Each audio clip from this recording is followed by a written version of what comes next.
Hello friends, ಇವತ್ತಿನ ಸಂಚಿಕೆಯಲ್ಲಿ ಏನಾಯಿತು ಅಂತ ನೋಡ್ಕೊಂಡು ಬರೋಣ ಬನ್ನಿ. ಲಕ್ಷ್ಮಿ ರೆಡಿನಾ ಅಂತ ವೈಷ್ಣವ್ ಅಂದಾಗ ಲಕ್ಷ್ಮಿ ಅವನ ಮುಂದೆ ಬಂದು ನಿಂತ್ಕೋತಾಳೆ. ವೈಷ್ಣವ್ ಲಕ್ಷ್ಮಿನ ನೋಡಿ ಕಳೆದೋಗ್ತಾನೆ. ಆಗ ಲಕ್ಷ್ಮಿನೇ ಹೊರಡೋಣ ಅಂತಾಳೆ. ಆಗ ಒಂದು ಸಾಂಗ್ಗೆ ಇಬ್ಬರು ಡ್ಯಾನ್ಸ್ ಮಾಡ್ತಾರೆ. ಈಚೆ ಕೀರ್ತಿ ಮನೆಯಲ್ಲೇ ಡ್ಯಾನ್ಸ್ ಮಾಡ್ತಿರ್ತಾಳೆ. ಇವಳನ್ನು ನೋಡಿ ಕಾರುಣ್ಯ ಆಶ್ಚರ್ಯದಿಂದ, ಬೇಬಿ ಏನಾಯಿತು, ಯಾಕೆ ಡ್ಯಾನ್ಸ್ ಮಾಡ್ತಿದ್ಯಾ ಅಂತಾರೆ. ಮಾಮ್, ಫಿಲ್ಮಲ್ಲಿ ಹೀರೋ ಹೀರೋಯಿನ್ ಡ್ಯಾನ್ಸ್ ಮಾಡ್ತಿರ್ತಾರಲ್ಲ, ಅದೇ ಥರ ನಾನು ಲಚ್ಚಿ ವಯಸ್ಸು ಡ್ಯಾನ್ಸ್ ಮಾಡೋದನ್ನು ನೋಡಿದೆ ಮಾಮ್. ಅದು ನನ್ನ ಡ್ರೀಮ್ ಇರಬೇಕು. ಅದು ಫುಲ್ ಮಜವಾಗಿತ್ತು. ಏನು ಗೊತ್ತಾ ಮಾಮ್, ಅವರಿಬ್ಬರನ್ನ ಹಾಗೆ ನೋಡಿ ಫುಲ್ ಖುಷಿಯಾಯಿತು. ಅವ್ರು ಹಾಗೆ ಇರಬೇಕಲ್ವಾ, ಯಾವಾಗಲೂ ನಗ್ನಗ್ತಾ ಖುಷಿಯಾಗಿದ್ರೇ ಚಂದ. ಅವ್ರು ಕ್ಯೂಟ್ ಕಪಲ್. ನನ್ನ ಫೇವ್ರೇಟ್ ಲಚ್ಚಿ, ಅವ್ರ ಫೇವ್ರೇಟ್ ವಯಸ್ಸು. ಸ್ವಲ್ಪ ಸಿಡುಕ್ಮೂತಿ ಸಿಂಗ ಆದರೂ ಪರವಾಗಿಲ್ಲ. ಲಚ್ಚಿಗೆ ಇಷ್ಟ ಆದಮೇಲೆ ನನಗೂ ಇಷ್ಟ ಅಂತಾಳೆ ಕೀರ್ತಿ. ಅವರಿಬ್ಬರನ್ನ ನೀನು ಎಷ್ಟು ಪ್ರೀತಿ ಮಾಡ್ತೀಯ ಮಗಳೇ ಅಂತಾರೆ ಕಾರುಣ್ಯ. ಹ್ಞೂ ಮತ್ತೆ ತುಂಬ ಇಷ್ಟ. ಅವ್ರು ಯಾವಾಗಲೂ ಜೊತೆಯಾಗಿ ಖುಷಿಯಾಗಿ ಒಟ್ಟಿಗಿರಬೇಕು, ಅದೇ ನನ್ನ ಆಸೆ ಮಾಮ್ ಅಂತಾಳೆ ಕೀರ್ತಿ. ಆಗ ಕಾರುಣ್ಯ ಕೀರ್ತಿನ ತಪ್ಪಿಕೊಂಡು, ಒಂದು ಟೈಮಲ್ಲಿ ಅವರಿಬ್ಬರನ್ನ ದೂರ ಮಾಡೋಕ್ಕೆ ನೀನೇ ಟ್ರೈ ಮಾಡ್ತಿದ್ದೆ, ಈಗ ನೀನೇ ಅವರಿಬ್ಬರನ್ನ ಒಂದು ಮಾಡೋಕ್ಕೆ ಒದ್ದಾಡ್ತಿದ್ಯಾ ಅಂತಾರೆ. ಏನಂದೆ ಮಾಮ್ ಅಂತಾಳೆ ಕೀರ್ತಿ. ಏನಿಲ್ಲ, ನನ್ನ ಮಗಳು ಜಾಣೆ ಅಂದೆ ಅಂತಾರೆ ಕಾರುಣ್ಯ. ಹ್ಞೂ, ಗುಡ್ ಗರ್ಲ್ ನಾನು ಅಂತಾಳೆ ಕೀರ್ತಿ. ಅವ್ರ ಲೈಫ್ ಸರಿ ಮಾಡೋದಕ್ಕೆ ನೀನು ಎಷ್ಟು ಕಷ್ಟಪಡ್ತಿದ್ಯಾ, ಆದರೆ ನಿನ್ನ ಲೈಫ್ ಯಾವಾಗ ಸರಿ ಹೋಗುತ್ತೆ ಮಗಳೇ ಅಂತ ಯೋಚನೆ ಮಾಡ್ತಾರೆ ಕಾರುಣ್ಯ. ಈಚೆ ಕಾವೇರಿ ಫೋನಲ್ಲಿ, ಇಲ್ಲ ಶೈಲಾ, ಆ ಥರ ಎಲ್ಲ ಏನೂ ಇಲ್ಲ, ಹಾಂ ಮೀಟ್ ಮಾಡೋಣ ಹಾಂ ಅಂತ ಹೇಳ್ತಿರುವಾಗ ವೈಷ್ಣವ್ ಲಕ್ಷ್ಮಿ ಬರ್ತಿರೋದನ್ನು ನೋಡಿ ಮಾತನ್ನು ನಿಲ್ಲಿಸಿ ಅವರನ್ನೇ ನೋಡ್ತಾಳೆ. ಅಮ್ಮ ಬರ್ತೀನಿ ಅಂತ ವೈಷ್ಣವ್ ಕಾರಲ್ಲಿ ಕೂತ್ಕೋತಾನೆ. ಲಕ್ಷ್ಮಿನೂ ಕೂತ್ಕೋತಾಳೆ. ಕಾರ್ ಹೊರಟೋಗುತ್ತೆ. ಲಕ್ಷ್ಮಿನ ಎಷ್ಟೇ ದೂರ ಇಡಬೇಕು ಅಂದರೂ ಕಬ್ಬಿಣಕ್ಕೆ ಅಯಸ್ಕಾಂತ ಅಂಟಿಕೊಳ್ಳೋ ಥರ ಪುಟ್ಟನ ಹಿಂದೆನೇ ಹೋಗ್ತಾಳೆ. ಸ್ವಲ್ಪನಾದರೂ ಮಾನ ಮರ್ಯಾದೆ ಛಲ ಅನ್ನೋದು ಇದೆಯಾ ಅವಳಿಗೆ? ನೀನು ಬೇಡ ಅಂತ ಪುಟ್ಟ ನಿನ್ನ ಅಷ್ಟು ದೂರ ಇಟ್ಟಿದ್ದಾನೆ. ಸ್ವಾಭಿಮಾನ ಇರೋರು ಅವನ ಹತ್ರಕ್ಕೂ ಹೋಗಬಾರ್ದು. ಆದರೆ ಇವಳು ಮದುವೆ ಹುಡುಗಿ ಥರ ರೆಡಿಯಾಗಿ ಅವನ ಹಿಂದೆ ಹೋಗ್ತಿದ್ದಾಳೆ. ಎಲ್ಲಿ ಹೋಗುತ್ತೆ ಆ ಕಿರಾಣಿ ಅಂಗಡಿ ಬುದ್ಧಿ, ಥೂ ಅಂತಾಳೆ. ಆಗ ಸುಪ್ರೀತಾ ಬಂದು, ಏನತ್ತಿಗೆ ಮಗ ಸೊಸೆ ಹೋಗ್ತಿರೋದನ್ನು ನೋಡಿ ಕಣ್ ತುಂಬಿಕೊಳ್ಳೋದಕ್ಕೆ ಬಂದ್ರ ಅಂತಾಳೆ. ಮುಚ್ಚೆ ಬಾಯಿ ಸುಪ್ರೀತಾ, ಇದೆಲ್ಲ ನಿಂದೇ ಕಿತಾಪತಿ ಇರುತ್ತೆ. ಆ ಲಕ್ಷ್ಮಿದೇನೋ ಮಿಡ್ಲ್ ಕ್ಲಾಸ್ ಮೆಂಟಾಲಿಟಿ. ನಿನಗಾದ್ರೂ ಬುದ್ಧಿ ಬೇಡವಾ ಪುಟ್ಟ? ಅವನಾಗೆ ಅವಳನ್ನು ಬೇಡ ಅಂದರು ನೀನಾಗೆ ಅವಳನ್ನು ಹಿಂದೆ ಚೂ ಬಿಟ್ಟಿದೆಯಲ್ಲ, ಸ್ವಲ್ಪನೂ ನಾಚಿಕೆ ಆಗಲ್ವಾ ಅಂತಾಳೆ ಕಾವೇರಿ.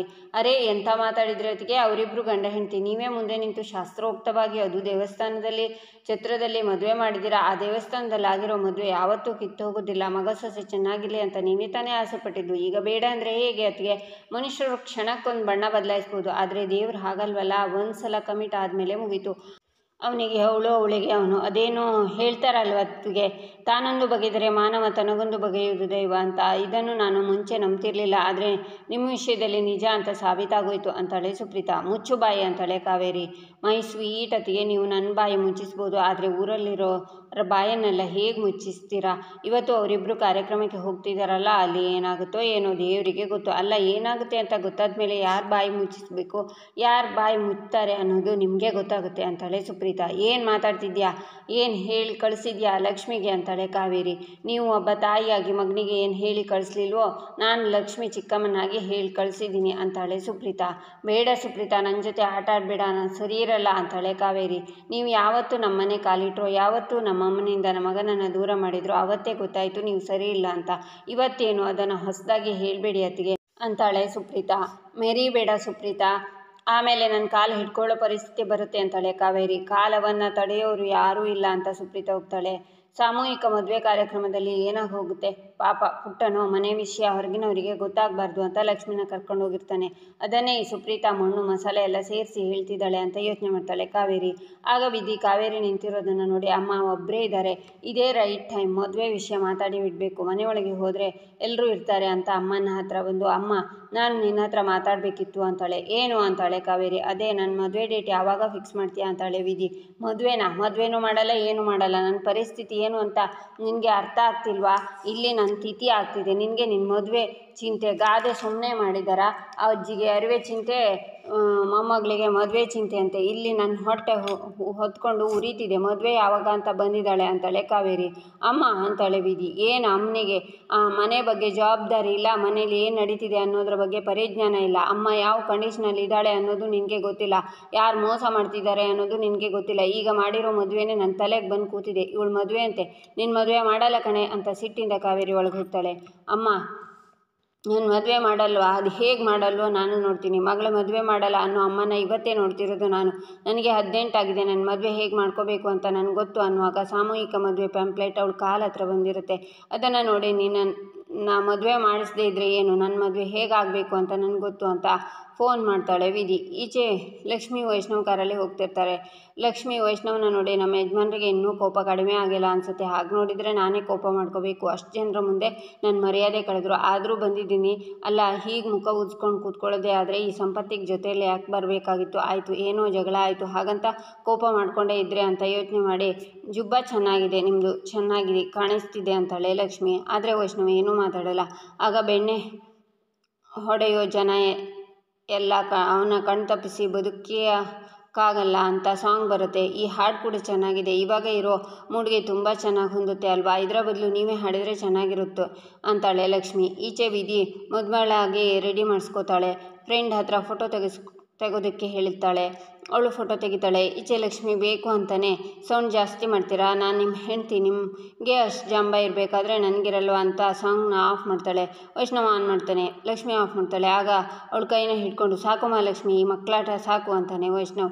ಹಾಂ, ಮಕ್ಕಳ ಥರ ಆಡ್ತಾ ಇರೋರು ಯಾರು, ಗುಮ್ಮನ ಥರ ಕೂತ್ಕೊಂಡು ಡ್ರೈವ್ ಮಾಡ್ತಿರೋರು ಯಾರು, ಬಿಡಿ ನನ್ನ ಕೈ ಬಿಡ್ರಿ ಅಂತಾಳೆ ಲಕ್ಷ್ಮಿ. ನೀವು ಮಾಡ್ತಿರೋ ಕೆಲಸನ ನಾನು ಮಾಡಲ್ಲ ಅಂದ್ರೇ ನಾನು ಕೈ ಬಿಡೋದು ಅಂತಾನೆ ವೈಷ್ಣವ್. ನೀವು ಅಷ್ಟೇ, ಈಗ ಮಾಡ್ತಿರೋ ಥರ ಮುಖ ಉಜ್ಕೊಂಡು ಕೂತ್ಕೊಳ್ದೆ ನಾರ್ಮಲ್ ಆಗಿ ಮಾತಾಡಿದರೆ ನಾನು ಸುಮ್ಮನೆ ಇರ್ತೀನಿ ಅಂತಾಳೆ ಲಕ್ಷ್ಮಿ. ಮಾಡೋದೆಲ್ಲ ಮಾಡಿ ಈಗ ಮಾತಾಡೋದಕ್ಕೇನಿದೆ, ಕೆಟ್ಟಿರೋ ಮನಸ್ಸನ್ನು ಸರಿ ಮಾಡ್ಕೊಳ್ಳೋದಕ್ಕೋಸ್ಕರ ಮ್ಯೂಸಿಕ್ ಕೇಳ್ತಿರೋದು. ಕೆಲವೊಂದು ಸಲ ಮ್ಯೂಸಿಕ್ ಕೇಳಿದ್ರೇ ನನಗೆ ಮನಸ್ಸಿಗೆ ನೆಮ್ಮದಿ ಸಿಗುತ್ತೆ ಅಂತಾನೆ ವೈಷ್ಣವ್.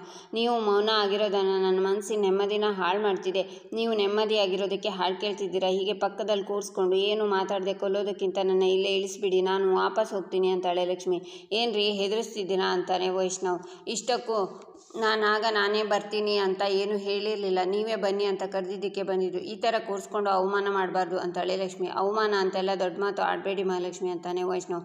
ಪಕ್ಕದಲ್ಲಿ ಕೂರಿಸ್ಕೊಂಡು ಮಾತಾಡದೇ ಇದ್ದರೆ ಅದನ್ನು ಅವಮಾನ ಅಂತಾನೆ ಅನ್ನೋದು ಅಂತಾಳೆ ಲಕ್ಷ್ಮಿ. ಆಗ ವೈಷ್ಣವ್ ಅವಳನ್ನು ನೋಡ್ತಾ, ಮಹಾಲಕ್ಷ್ಮಿ ನೀವು ತುಂಬ ಓವರಾಗಿ ಮಾತಾಡ್ತಿದ್ದೀರಾ ಅಂತಾನೆ. ಹೌದು ರೀ ಅಂತ ಕೂಗ್ತಾಳೆ ಲಕ್ಷ್ಮಿ. ಆಗ ಎದುರುಗಡೆ ನೋಡಿ ಸಡನ್ನಾಗಿ ಬ್ರೇಕ್ ಹಾಕ್ತಾನೆ ವೈಷ್ಣವ್. ಈಚೆ ವಿಧಿ ಫೋನಲ್ಲಿ ಫೋಟೋ ನೋಡಿ, ವಾವ್ ಪರವಾಗಿಲ್ಲ ಚೆನ್ನಾಗಿ ಬಂದಿದೆ, ನಾನು ಇದನ್ನೆಲ್ಲ ಸೋಷಿಯಲ್ ಮೀಡಿಯಾಕ್ಕೆ ಪೋಸ್ಟ್ ಮಾಡ್ತೀನಿ ಇರು ಅಂತಾಳೆ ವಿಧಿ. ಏಯ್ ಬೇಡ ಅಂತಾಳೆ ಫ್ರೆಂಡ್. ಯಾಕೆ? ನಾನು ಮದುವೆ ಆಗ್ತೀನಿ ಅಂತ ಎಲ್ರಿಗೂ ಗೊತ್ತಾಗಲಿ ಅಂತಾಳೆ ವಿಧಿ. ನೀನು ಸಾಮೂಹಿಕ ವಿವಾಹದಲ್ಲಿ ಮದುವೆ ಆಗ್ತಿದ್ಯಾ ಅಂತ ಎಲ್ರಿಗೂ ಗೊತ್ತಾದರೆ ಹೇಗಿರುತ್ತೆ ಅಂತಾಳೆ ಫ್ರೆಂಡ್. ನನಗೆ ಒಳ್ಳೆ ರೀತಿಲೇ ಮದುವೆ ಆಗಬೇಕು ಅಂತ ಇತ್ತು, ಆದರೆ ಅಮ್ಮ ನನ್ನ ಇಗ್ನೋರ್ ಮಾಡಿದರು. ಅಮ್ಮಂಗೆ ನಾನು ಕಲಿಸ್ತಾ ಇರೋ ಲೆಸನ್ ಇದು. ಅವರು ಸಪೋರ್ಟ್ ಇಲ್ಲದೆ ನಾನು ಹೀಗೆ ಮದುವೆ ಆದೆ ಅಂತ ಅವರಿಗೆ ಗೊತ್ತಾಗಬೇಕು, ಅವರಿಗೆ ಅವಮಾನ ಆಗಬೇಕು, ಅವ್ರ ಮರ್ಯಾದೆ ಹೋಗಬೇಕು ಅಂತಾಳೆ ವಿಧಿ.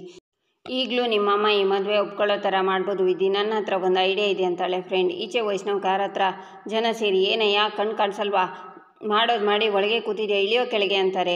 ಆಗ ವೈಷ್ಣವ್ ಕೆಳಗಿಳಿತಾನೆ. ನೀವಾ ಸರ್ ಅಂತಾರೆ. ಸೆಲೆಬ್ರಿಟಿಗಳಿಗೆ ಆಕ್ಸಿಡೆಂಟ್ ಮಾಡೋದು ರೂಢಿಯಾಗಿದೆ, ಶ್ರೀಮಂತರು ಏನು ಬೇಕಾದರೂ ಮಾಡ್ಬೋದು, ಇದೇನು ಹೈವೇನಾ, ನಾರ್ಮಲ್ ರೋಡಲ್ಲಿ ಹೋಗಬೇಕಾದ್ರೆ ನಿಧಾನಕ್ಕೆ ಹೋಗಬೇಕು ಅಂತ ಗೊತ್ತಾಗಲ್ವಾ ಅಂತೆಲ್ಲ ಜನ ಬೈತಾರೆ. ಆಗ ಒಬ್ಬರು, ಏಯ್ ನಿಲ್ಸಯ್ಯ ಸಾಕು, ಬಾಯಿಗೆ ಬಂದಂಗೆ ಮಾತಾಡ್ತಿದ್ರಲ್ಲ, ನಾನು ಅಲ್ಲೇ ನಿಂತಿದ್ದೆ, ರಾಂಗ್ ಸೈಡಲ್ಲಿ ಬಂದು ಕೂತಿರೋದು ಆ ಹುಡುಗನೇ, ಸರ್ ಸರಿಯಾದ ಟೈಮ್ಗೆ ಬ್ರೇಕ್ ಹಾಕಿಲ್ಲ ಅಂದಿದ್ರೆ ಆ ನನ್ನ ಮಗ ಹೋಗಿಬಿಡ್ತಿದ್ದ ಅಂತಾರೆ. ಅದೆಲ್ಲ ಆಮೇಲೆ ಮಾತಾಡೋಣ, ಮೊದಲು ಅವರಿಗೆ ಏನಾಗಿದೆ ನೋಡೋಣ ಅಂತಾನೆ ವೈಷ್ಣವ್. ಸ್ವಲ್ಪ ಏಟಾಗಿದೆ, ಆಟೋದಲ್ಲಿ ಹೋಗ್ತೀವಿ ಅಂತಾರೆ ಒಬ್ಬರು. ಬೇಡ ನಮ್ಮ ಕಾರಲ್ಲೇ ಕರ್ಕೊಂಡು ಹೋಗ್ತೀವಿ ಅಂತಾಳೆ ಲಕ್ಷ್ಮಿ. ವೈಷ್ಣವ್ ಮತ್ತೆ ಒಬ್ಬರು ಅವನ್ನ ಎತ್ತಿ ಹಿಡ್ಕೋತಾರೆ. ಅವನ ಮುಖನ ನೋಡಿ ಲಕ್ಷ್ಮಿ, ಅದು ವಿಧಿ ಬಾಯ್ ಫ್ರೆಂಡ್ ವಿಖ್ಯಾತ್ ಅಂತ ನೆನಪಾಗುತ್ತೆ. ಅವನು ಮದುವೆ ಡ್ರೆಸ್ನಲ್ಲಿ ಇರ್ತಾನೆ. ಈಚೆ ವಿಧಿ, ಏನದು ನಿನ್ನ ಐಡಿಯಾ ಅಂತಾಳೆ. ಸುಮ್ಮನೆ ಈ ಫೋಟೋನ ನಿಮ್ಮಮ್ಮಂಗೆ ಕಳಿಸು ಅಂತಾಳೆ. ಅದರಿಂದ ಏನಾಗುತ್ತೆ ಅಂತಾಳೆ ವಿಧಿ. ನಿನ್ನ ಈ ಗೆಟಪಲ್ಲಿ ನಿಮ್ಮಮ್ಮ ನೋಡಿದರೆ ಅವ್ರ ಒಪಿನಿಯನ್ ಚೇಂಜ್ ಆಗ್ಬೋದು ಅಂತಾಳೆ ಫ್ರೆಂಡ್. ಈ ಥರ ಎಲ್ಲ ಭ್ರಮೆ ಇದೆಯಾ ನಿನಗೆ? ನಮ್ಮಮ್ಮ ಬೇರೆಯವ್ರ ಥರ ಅಲ್ಲ, ನಾನು ಡೈರೆಕ್ಟಾಗಿ ಕೇಳಿದಾಗಲೇ ನನಗೆ ಸಪೋರ್ಟ್ ಮಾಡಿಲ್ಲ, ಅಂಥದ್ರಲ್ಲಿ ಒಂದು ಫೋಟೋ ಅವ್ರ ಮೈಂಡ್ ಚೇಂಜ್ ಮಾಡುತ್ತೆ ಅನಿಸುತ್ತಾ ಅಂತಾಳೆ ವಿಧಿ. ಯಾರಿಗೆ ಗೊತ್ತು, ಆದರೂ ಆಗ್ಬೋದು, ಚಾನ್ಸ್ ಇಲ್ಲ ಅಂತಾಳೆ ವಿಧಿ. ಒಂದು ಫೋಟೋ ಕಳಿಸೋದ್ರಿಂದ ಏನಾಗುತ್ತೆ ಅಂತಾಳೆ ಫ್ರೆಂಡ್. ಸರಿ ಕಳಿಸ್ತೀನಿ ಅಂತ ವಿಧಿ ಫೋಟೋ ಕಳಿಸ್ತಾಳೆ. ಎಚ್ ಎ ಲಕ್ಷ್ಮಿ ವಿಖ್ಯಾತ್ನ ನೋಡಿ, ನೀನು ಅಂತಾಳೆ. ನಿಮಗೆ ಇವ್ರು ಗೊತ್ತಾ ಅಂತಾನೆ ವೈಷ್ಣವ್. ಗೊತ್ತು ಅಂತ ಹೇಗೆ ಹೇಳಿ, ನಿಮ್ಮ ತಂಗಿ ಬಾಯ್ ಫ್ರೆಂಡ್ ಅಂತ ಹೇಗೆ ಹೇಳಿ, ಅದನ್ನು ನೀವು ತಡ್ಕೋತೀರಾ ಅಂತ ಯೋಚನೆ ಮಾಡ್ತಾಳೆ ಲಕ್ಷ್ಮಿ. ಬೇಗ ಹೋಗಿ, ಲೇಟ್ ಮಾಡಬೇಡಿ ಅಂತಾರೆ ಜನ. ಆಗ ವೈಷ್ಣವ್ ವಿಖ್ಯಾತನ ಕಾರಲ್ಲಿ ಕೂರಿಸ್ಕೊಂಡು ಕಾರ್ ತೊಗೊಂಡು ಹೋಗ್ತಾನೆ. ವೈಷ್ಣವ್ ಇದ್ಯಾಕೋ ಸರಿಯಾಗಿ ಹೋಗ್ತಿಲ್ಲ, ನಾನು ಈ ವಿಷಯನೂ ಇವರಿಂದ ಮುಚ್ಚಿಡ್ತೀನಿ ಅಂತ ಗೊತ್ತಾದರೆ ಇನ್ನು ಬೇಜಾರು ಮಾಡ್ಕೋತಾರೆ, ವಿಕ್ಕಿ ವಿಧಿ ವಿಷಯನ ಇವರಿಗೆ ಹೇಳಿಬಿಡಬೇಕು ಅಂತ ಯೋಚನೆ ಮಾಡ್ತಾಳೆ ಲಕ್ಷ್ಮಿ. ಇಲ್ಲಿಗೆ ಸಂಚಿಕೆ ಮುಕ್ತಾಯವಾಗುತ್ತೆ. ಮುಂದಿನ ಸಂಚಿಕೆಗಾಗಿ ನಮ್ಮ ಚಾನಲನ್ನು ನೋಡಿ ಸಬ್ಸ್ಕ್ರೈಬ್ ಮಾಡಿ, ಲೈಕ್ ಮಾಡಿ, ಶೇರ್ ಮಾಡೋದನ್ನು ಮರಿಬೇಡಿ.